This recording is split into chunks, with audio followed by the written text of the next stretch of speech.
My loves, it is never really about the dishes. That's true.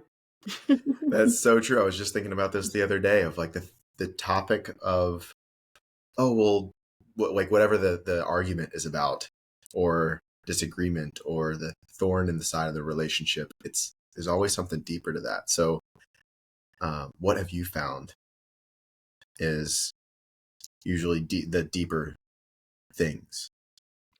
Well, I have made some skit videos on this that have ruffled a lot of feathers because typically people really want to make their discomfort about something external. And what I've found usually is that there's two things happening in a relationship. There are the emotional wounds or triggers that are happening in your own world. And then there's also the relationship side of things, which is, are you aligned in your values?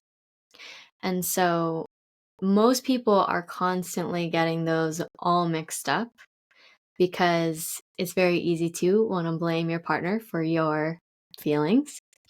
Um, and so a lot of the time, when you get really down to why the dishes feel so heavy, or like if your partner, doesn't do them at the time you want them to do them for the fifth time in a row, it breaks you or it blows you up.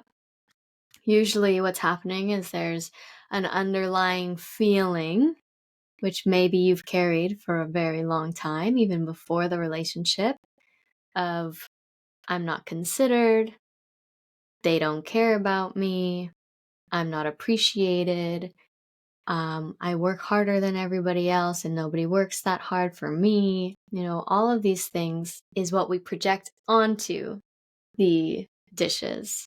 And it doesn't mean that, you should let your partner not pull their weight in the relationship, but it's a very different conversation when you're coming from that viewpoint of they're doing this and it's like hurting me purposefully, it's bringing all this stuff up, versus you see your stuff as your stuff, you hold yourself through it, and then you have a conversation from a grounded place about like, hey, we're not aligning here, let's talk about it, what can we both do to help each other feel aligned in this relationship. So Mhm. there's two things that we get to address kind of in a separate matter and in an order that I think is really important, really taking responsibility for your stuff first, and then coming to the conversation and creating those structures. Could you walk us through that a little bit? Because Yeah. this is so important. Like you said so many things, and I just wanted to like highlight, like yes, yes, yes to Yeah, that. yeah, But yeah. could you walk us through what that actually looks like? Because this is an amazingly valuable conversation to be Totally. having. Because a lot of people don't maybe haven't had this modeled of like what this looks like and Yeah. how to go about these types of conversations. Yeah. So I'd love for you Beautiful. to share more on that, Um, can I share a personal story of like how please. Yeah. this was discovered for me? So my partner and I have been living together for about 2 years now. And I had never lived like this with a partner before. And I had never had awareness like this before, where I was able to like really look at myself and see my things. And I like to look at the patterns that come up within myself as um what is the word? Like patterns that are passed down, because I don't believe that any way that I show up in the world started with me. I think I learned it from somewhere. And so I kind of look at that. And I have some people in my life that um, when I was growing up, they always held the energy of, I'm doing everything and nobody's supporting me. I'm taking care of everything and nobody supports me as much as I support them, right? That kind of energy. And so when I got into a relationship and started living with my partner, I started seeing that come through me about the dishes, about cleaning the house, about going to get groceries, like all of that. And it didn't mean that seeing it was enough because I still felt that way. And I'd have some conversations, heated conversations with my partner around it that really helped me open my eyes to more of what was happening. Because when we're living in these belief systems and these patterns and these energetic configurations in our body, we collapse our awareness to only see what's true about that, right? What evidence makes that real for us. So as I kept conversating with my partner and choosing to be more open about what could be happening rather than just believing that what I'm experiencing is the truth, I started to see, if I really got down to the facts, like, he's doing things around the house, he's doing dishes, it's just not perfectly exactly the way I would want it to be all the time, and I'm choosing not to see it. So that was one point that really helped me. And then as we had a few different conversations where it didn't feel like, my system was able to relax and really receive that truth, we created a structure where we both each other do our own morning dishes. I do the lunchtime dishes. No, we started with he does the lunchtime dishes and I do the dinner dishes. We have that conversation. We're good. We're great. This is the funny part, though, because after that, just going through life, I'm like, I love, part of me loves giving, like, and being supportive and doing more for my partner. And then there's also this part of me that I've recognized that is aligned with that old story that believes that, I just think it's so fascinating how we will continuously play out these old patterns and feed them, right? So, like, there was a part of me that if I did his dishes, even at lunchtime, even some of them, like, I got something out of that. Yes, Wow. part of me wanted to help, but there was another part of me that got to live in that old story of I'm still doing more. And then Speaking. at night, we would be sitting on the couch. I just posted a video about this. Sitting on the couch, watching TV. After we finish, I'd get up, I'd go do the dinner dishes, and I would start to feel so much resentment because he's just sitting on the couch on his phone. And I'm like, why doesn't he want to help? Mm. And this happens for a couple months, and then finally we have a conversation again, and he's like, "ThaiHa, do you remember the structure we created where, like, my dishes were the lunchtime dishes and your dishes were the dinner dishes?" And I was like, I literally blocked that out of my brain. I Wow. blocked it out of my brain so that that pattern could keep living out and I could keep being in this fight within the relationship. And ever since I made that discovery, I don't do his dishes. I let him do the dinner dishes. We switched them so that I could have a little more freedom there, so that he has those and I am not allowed to do them. I'm not allowed to, because that will just continue feeding that part within me. I do the lunchtime dishes and I recognize any part of me that is either under showing up for that structure or over showing up. And I ask myself, why? What's here? What's driving it? Throughout this whole thing too, I'm like really paying attention to my body and the contractions in my system whenever, we're not perfect, right? We will keep playing these patterns out. It's all just about being aware, communicating when there warrants a conversation, but also just having such self-responsibility. I've been really working on this piece too, which is not always needing to talk about it and just like Ooh. really Can being we my, pause and ironically talk about that? yeah, Because I think that's totally. also very important and needed. Totally. Yeah. I went through a phase of becoming so much more open and vulnerable and aware of my inner child and these triggers and these parts. And I think there's a beautiful process of being able to communicate that in the moment with a partner, or even on the other side, or in somewhere in the middle. But at some point, um, it can just be like a way to actually feed that there's something wrong, and feed that there's something that needs to be worked. And that's not always the case. At some point, we gain the stability within ourselves, the spaciousness within ourselves, the um, awareness and ability to regulate and hold ourselves, that we don't actually need to rely on our partner to get to the place that we desire to get to. And that's a really beautiful moment, because it's almost like things can just melt back away.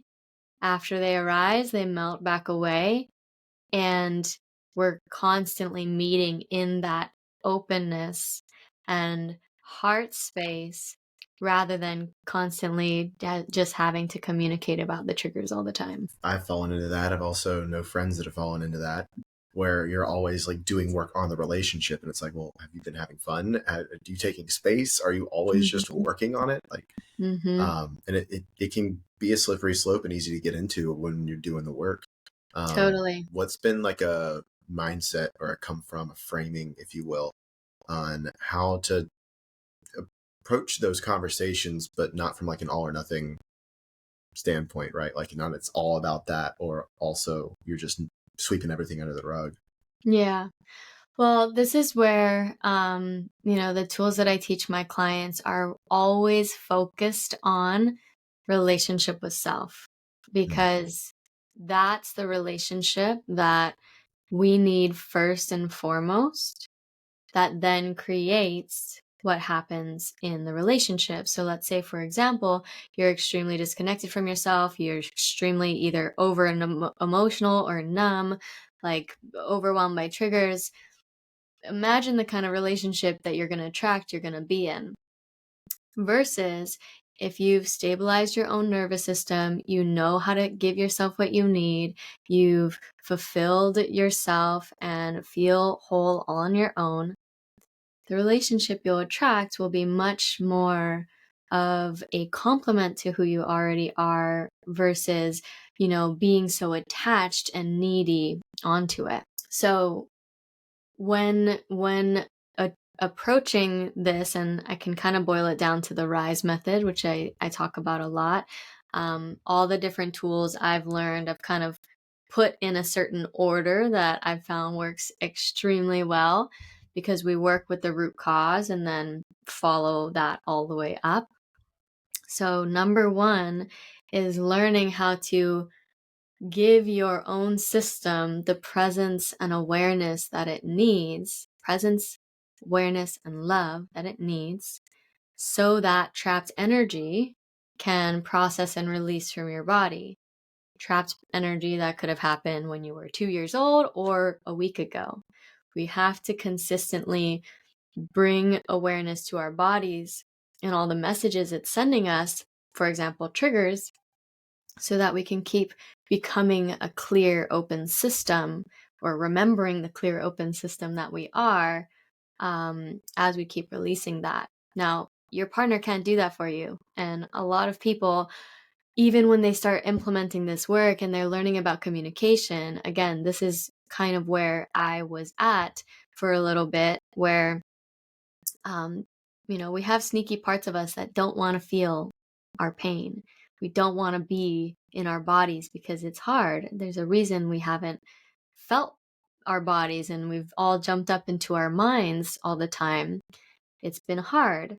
So it's easier to be like, oh, if we talk about it and we communicate about it, then I feel like something's happening, and then it kind of soothes it a little.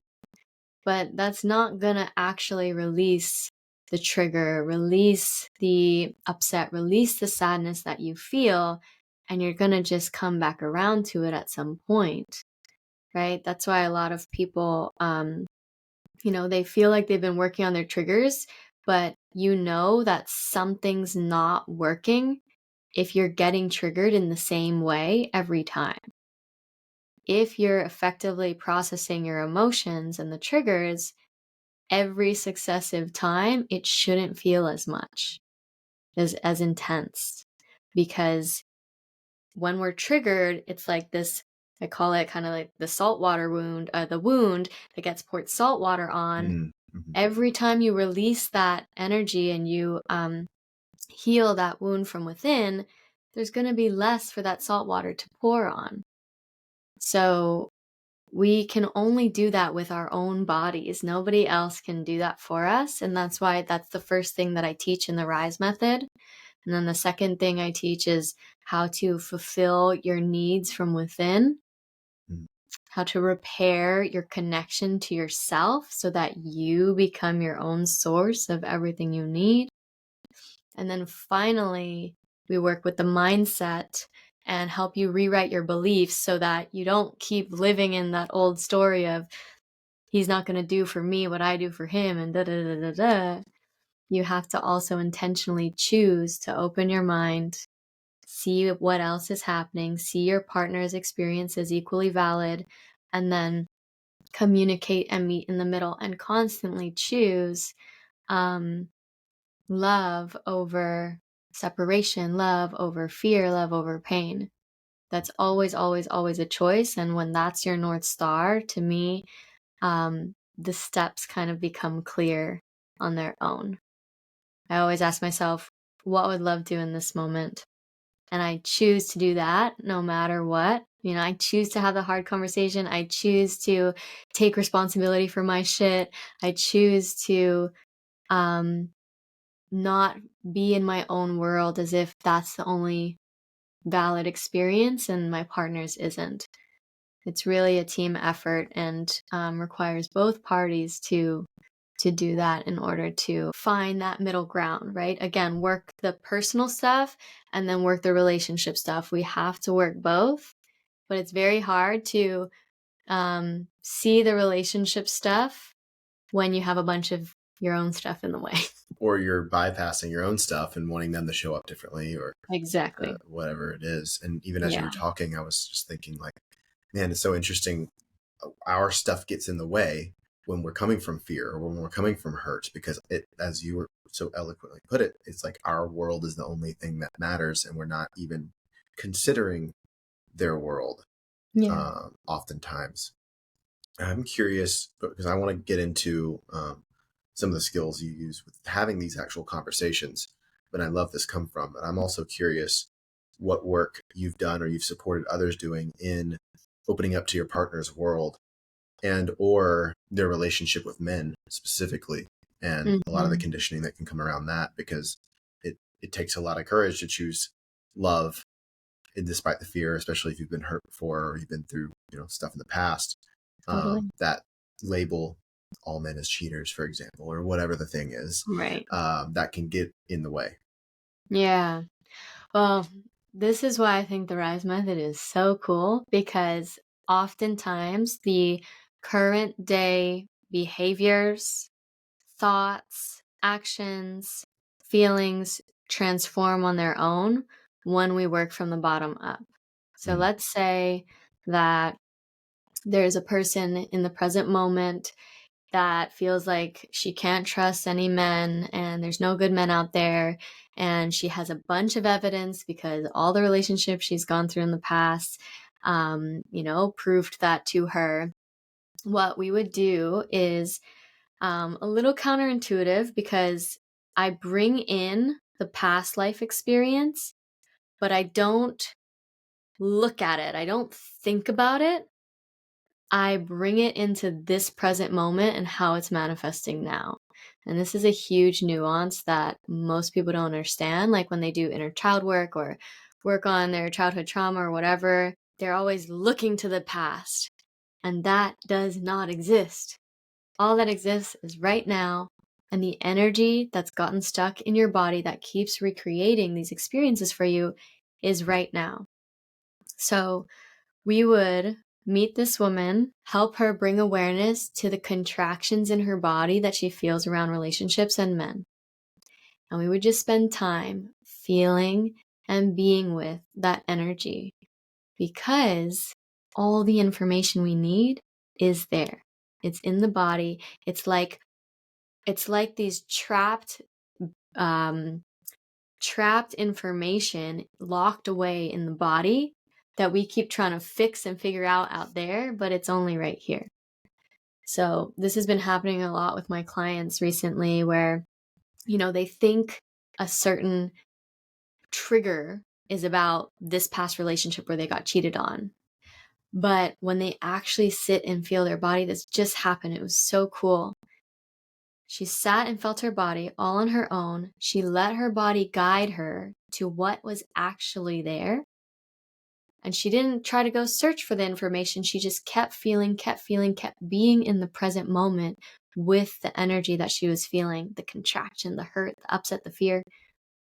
And she had a memory come through that had been locked away for so long, of her dad telling her that he was going to leave when she was like 6 years old. And that was so much more painful for her than she had ever known. Because usually when we go through things like that when we're young, it's so much that we just stuff it down, numb out, start overthinking, like anything we can do to avoid that pain. So oftentimes people are like, I had the greatest childhood, da da da da da. And I'm not saying you didn't, but oftentimes children going through life for the first time ever, experiencing pain in whatever form for the first time ever, is a lot. It's too much for the body to handle. And so it will create these protective mechanisms to lock that away and never deal with it until we're in romantic relationships and it can't help but burst out finally. That's the process when the body is speaking through in such a loud way. And sometimes we're not even aware of the body speaking or the trigger itself, but we're experiencing a life that we do not like. That's another indicator. If you keep experiencing a pattern that you do not like, turn inward. There's something in you that's recreating this over and over again. It's like the universe is saying, look, there's something here. And if you just pay attention, if you just listen, you'll find a part of you that's been locked away, that's been begging for your help.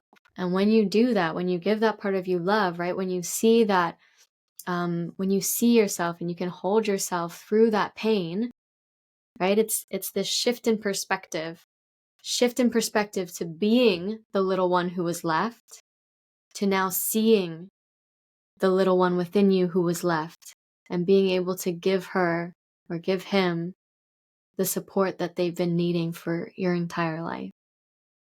And when that energy completes, when you see yourself in that way, the pain is validated, it can release from your body, and you come back more into the present moment rather than kind of being this childlike consciousness stuck in time coming out in your relationships. The patterns change on their own. You won't see the world the same way, right? The last step of the RISE method is rewrite, because it kind of starts to happen on its own. When you clear out the pain from your system, you give yourself what you've always needed, nothing else really needs to happen, because the way you think about the world and experience the world has just been a result of all of that. Right. When that shifts, I'm sure it opens up a lot in Yeah, your relationship and you just start seeing everything exactly. different. So then sometimes there's not even a conversation that needs to be had. Yeah, if you can walk yourself through that, that's again like the place that I've been reaching now is more so like I do my best to walk myself through that process. I get caught. We'll all get caught. It's okay. But when I have awareness, I choose to walk myself through the RISE method, come out the other side, see a new perspective, and then determine, is this something that I want to share with my partner? Oftentimes it is, because it's cool. I'm proud of myself. I discovered a deeper layer. but I'm communicating it to him from the ground of awareness again. I'm communicating not from any reactivity anymore. You're almost like celebrating at that point. Exactly. Yeah. Exactly. That's what's happening. There's no fixing needed. It's just an acknowledgement and a celebration. And then other times there's like a growth edge where I'm like, ooh, what if this gets to just be for me? And then I allow that to guide me too. That's amazing. And Thanks. so when it is, or conversations are needed, I'd love to dive into that, of some actual communication tools, skills come from, that can support having tough conversations. Yeah, Obviously, showing up for yourself first and everything you just said, but then if it totally. is with a partner and you do need to have some conversations, what are your guidelines there? Yeah. Well, to me, it does kind of come down to so many of my clients are like, it's so hard for me to do this in the trigger. Like, it's so hard to have the conversation and stay regulated during the trigger. And I'm like, well, how much have you practiced every single day off the court? Or are you only choosing to practice when it's game time and overtime? That's not going to work. This is why I sit every morning for 30 minutes to an hour with myself so that I can strengthen these muscles so that in the heat of the moment, it's natural. It's not so hard. It's almost like, oh, of course, I'm going to choose what is in the long term benefit of myself and everyone compared to what I know is not going to help. So that's number one, and why, we have the grounded membership, which is an amazing resource to strengthen these skills consistently. That's what's needed to feel this way in your relationship. But in the heat of the moment, what I really practice is number one, using my breath. If I notice any subtle contraction, emotion, upset, thought pattern, I take deep breaths and I witness what's happening. Rather than letting it drive me, I witness, okay, there's anger here. There's hurt here. What does that feel like in my body? What is the thought pattern? What is the story connected to that feeling? Can I just witness that? Can I see that as a young part of me that is just trying to get her needs met? Okay, beautiful. In that moment, my job is to see that young part of me, right? Again, shifting from being the little one to becoming the holder of that little one, to give her what she needs. Usually, what we're asking for or wanting from our partner, our inner child is wanting from us. So, this can happen in literally 5 seconds. A breath. I see you, little one. I see that you need validation right now. I validate you. I validate your feelings. I see you. I hear you. How can I actually feel that on an embodied level? And sometimes it does require removing yourself. In my experience, for the long term benefit of everybody, it's easier to remove yourself, to give yourself the space before having the conversation, rather than just trying to figure that all out in the space, because our romantic relationships are purposefully poking at all of our deepest wounds. So this is all, supposed to happen, meant to happen, and the opportunity for us to give ourselves what we need. So that's that. Once you come back into a deeper state within yourself, then the practice is, what am I looking for from my partner? Am I giving that to my partner right now? This is huge. So often we're asking from our partner what we are not willing to give them. And it's so wild because, again, we're making it all about ourselves when there's another equally valid human that we're supposed to love and care about too. So that's the way that I get out of my own self. I remember I kind of step back or expand and I allow my partner's experience to be mine. And I Mm. really try to get what's going on over there. I ask questions as best as I can. What's your experience like right now? This is my experience, but what is yours? So I can actually hear it and choose to listen to it rather than, just stay in my own stuff all on my own. That's usually where the issue is each person is wanting the same thing, but unwilling to give it to each other. So if we can both choose that, and again, the more you practice all of the work we already talked about, the easier this is, because when you can see your own inner child and you can see your own life experience and how it's manifested like this, you can much more easily see your partner, their inner child, their experience, and validate that as well. And then as you communicate from that place, it's all about helping each other stand in their wise adult, love on the little ones that are present in the space, and then communicate with each other as a team to create some kind of structure that helps both of you feel met where you are.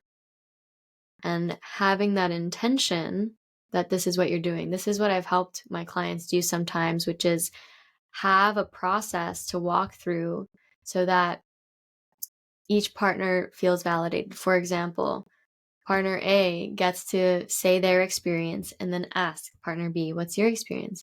Partner B gets to share theirs and ask partner A to validate their experience. Then, you kind of go down this process to make sure each person gets their needs met, but are staying in their wise adult about it, right? All about intentionality. And then communicating on what is needed to do better next time on both sides, and then finding an agreement on that. On both sides. That's Yes. another huge part. That and highlighting teamwork and like what can we do about it. I know that's something that we've shared earlier. Yeah. Because I think you hit it spot on. Like it's like, no, I need you to understand me. No, I need you to understand me. And it's like this back and forth, giving that up, approaching it with curiosity of, well, okay, let me hear you. What is actually going on in your world? And then from that frame, you're saying, then it's like, okay, teamwork. What can we do about this together? What agreements can we set in place so that we can show up better next time? Right. Yeah. And it's not always going to be like what both parties want. I've been talking about this. I made another skip video about a girl who is a little bit anxious when her partner goes out without her. And, she's new to this journey and is a little more anxious than maybe other people might be, but that's her real experience. And in a partnership, like what Justin and I have been talking about a lot, is how ideally, the most important thing to each person is helping each other feel so safe, loved, and cared for. That might mean stretching you out of exactly what you want to do all the time. For example, maybe you don't want to have to text your partner while you're out, but you're in a brand new relationship with a new being who is perfectly imperfect, not healed yet, and that's okay, and you care about her, you might be willing to stretch yourself to send one text so she can start strengthening her trust and safety in the relationship, and then very likely not need that same kind of text in the future. But so often people don't want to get out of their own ways of doing things. They don't want to feel less free or controlled or this or that. But in my experience, it's all about your priority. What's most important to you? And there are people out there who want to prioritize you just as much as you want to prioritize them, but you have to choose it. You have to choose that you're worthy of it. A lot of people don't ask for what they need because they're scared that the person won't want to do it for them. And then they're left feeling unfulfilled in the relationship because they've decided to be with somebody who doesn't want to show up for them in the way that they desire. So again, all the work we've talked about, as you clear out old pain and old stories and fulfill yourself and really see yourself and give yourself what you need, you start to know what you're worthy of. You start to know and stand for that you can have anything that you desire, and anybody who's not going to meet you there, they can find somebody else. Right. Yeah, and I love that too of also noting like you can, once you are aware of, I think, what you need, and also just it's okay to ask for it. Mm-hmm. Like that part of the conversation of, somebody is anxious and like, hey, can you just text me? That is a whole process in and of itself as well. Like both Yeah. partners are sometimes stretched to even ask for that because they don't want to be too Yeah. much or what have you. But I think viewing it in like this has long-term effects if you don't. Yeah. Resentment's going to build up. You're going to feel distant from the person and not connected for some reason. You won't figure out why. And it's like, well, all the unsaid things Right. Yeah. start to build up. And I think it's really important as well to notice where you're asking from.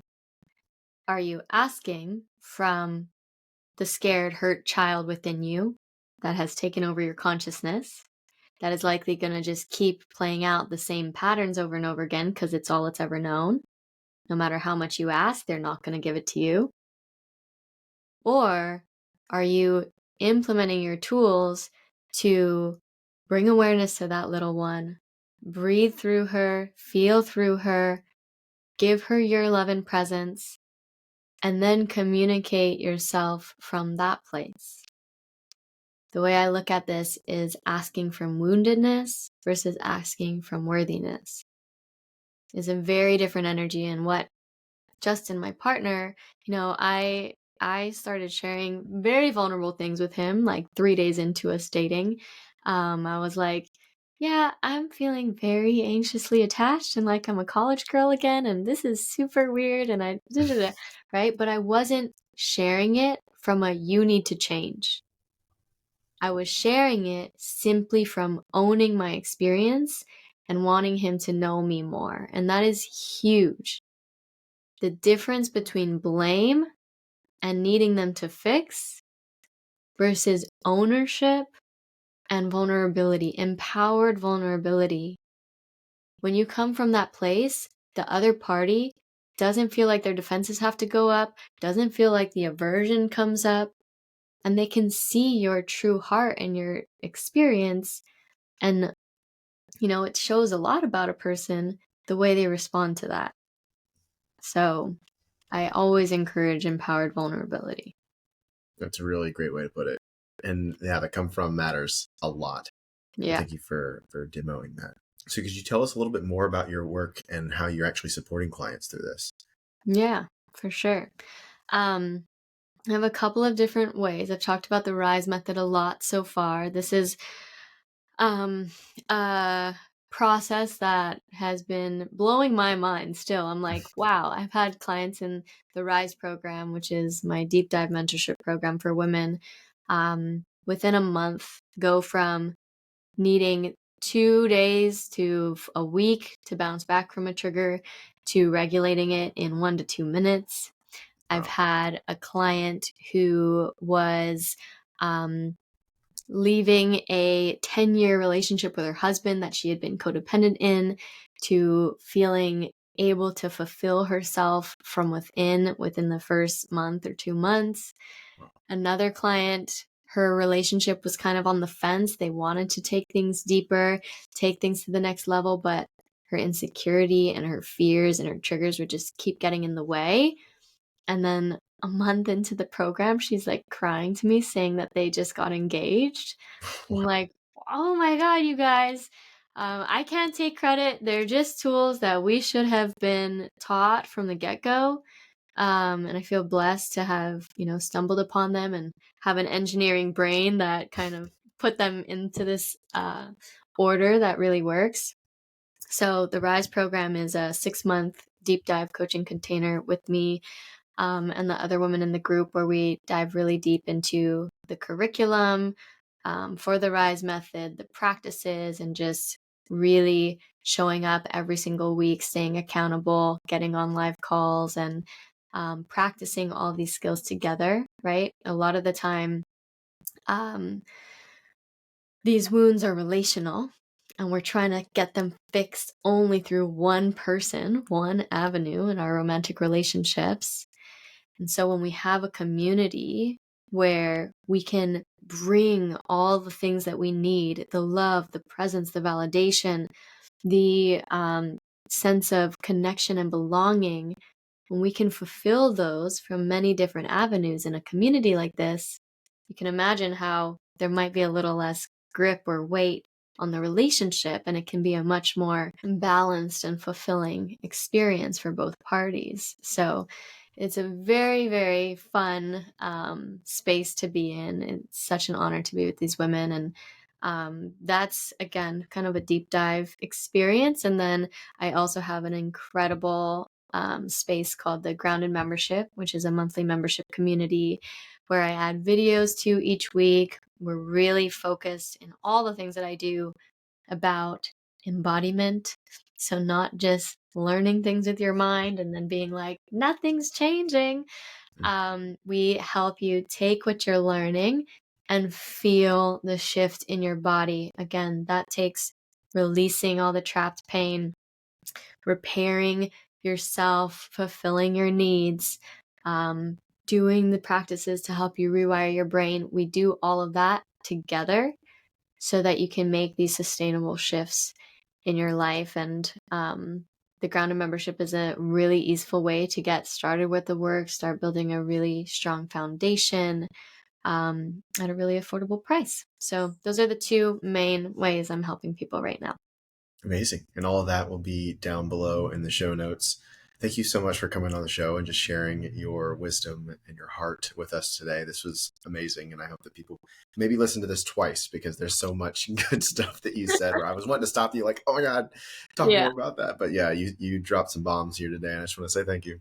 Oh, I'm so grateful to be here. Thanks for having me. And maybe we can do it again another time and we'll go deeper Yeah, on some more topics. part two.